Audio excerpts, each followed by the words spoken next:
Bismillahirrahmanirrahim. Assalamualaikum warahmatullahi wabarakatuh.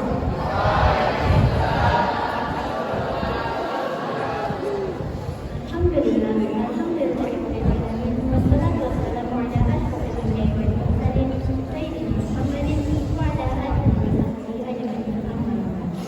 First of all, let's pray and praise our God, Allah Subhanahu wa Ta'ala. Alhamdulillah. Second of all, let's pray and salawat dan salam for our Prophet Muhammad sallallahu alaihi wasallam. Allahumma salli ala Muhammad wa ala alihi. From Sahih Bukhari, hadis number 7. Ali bin Mas'ud radhiyallahu anhu, Ali Nabi sallallahu alaihi wasallam qala, la hasada illa bil Islam, wa rajulun atahu Allahu ala narakatihi bil haqq, wa rajulun atahu Allahu hikmatan, fa huwa yaqdi biha wa yu'allimuha. Translation from Ibnu Mas'ud radhiyallahu anhu, Rasulullah sallallahu alaihi wasallam said, there is no end except in two cases.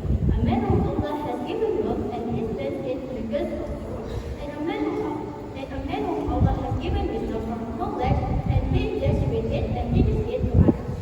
Terjemahan hadis dari Ibnu Mas'ud radhiyallahu anhu, Rasulullah sallallahu alaihi wasallam bersabda, tidak boleh dengki kecuali dalam dua hal. Kepada seorang yang Allah berikan harta, lalu ia menggunakan harta tersebut di jalan kebenaran, dan seorang yang Allah berikan ilmu, lalu ia mengamalkan dan mengajarkannya kepada orang lain. Kandungan hadis. Hadis ini mengajarkan bahwa rasa iri atau dengki pada dasarnya adalah suatu sifat yang tercela, kecuali dalam dua keadaan. Yang pertama, iri kepada seorang yang diberi harta yang menggunakannya di jalan kebenaran. Artinya, seseorang yang menggunakan kekayaannya untuk kebaikan, seperti bersedekah, membantu orang lain, atau mendukung kegiatan yang bermanfaat, maka seorang meneladani. Yang kedua, iri kepada orang yang diberi ilmu dan mengamalkannya serta mengajarkannya.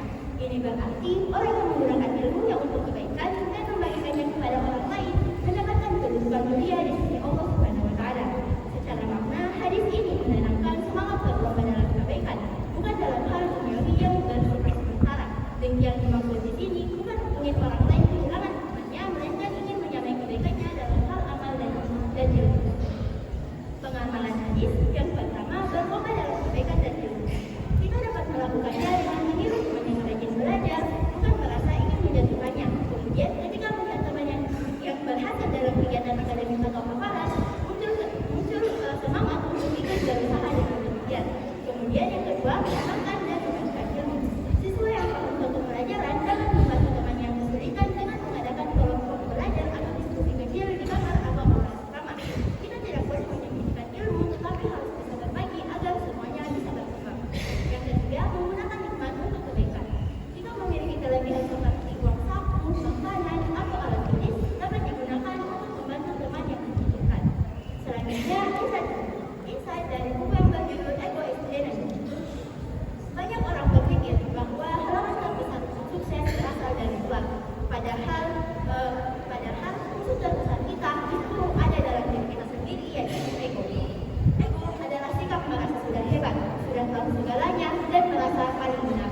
Ego membuat kita sulit belajar, sulit mendengarkan orang lain, dan akhirnya menghambat perkembangan diri. Saat kita meninggalkan ego, yang muncul ada kita bisa melihat kenyataan dengan lebih jernih. Kita bisa menjadi lebih rendah hati, tetap percaya diri, namun tidak berlebihan. Kepercayaan diri yang hebat yang sehat berbeda dengan ego. Ego membuat kita berhenti berkembang, sementara kepercayaan diri membuat kita bisa terus maju. Buku ini dibagi menjadi 3 bagian. Yang pertama, gagasan. Pada tahap ini, kita sedang mulai merencanakan dan membangun sesuatu. Namun, ego seringkali membuat kita merasa sudah hebat, padahal kita baru memulainya. Kita terlalu yakin dengan gambaran besar tentang diri kita sendiri sampai kita lupa untuk belajar dan bekerja keras. Akhirnya, kita gagal sebelum benar-benar melangkah jauh. Yang kedua, kesuksesan. Saat kita berhasil mencapai sesuatu, ego bisa muncul dengan lebih besar. Kita menjadi bangga berlebihan, merasa tidak perlu belajar atau mendengarkan orang lain. Inilah yang membuat banyak orang jatuh setelah sukses karena mereka berhenti berkembang.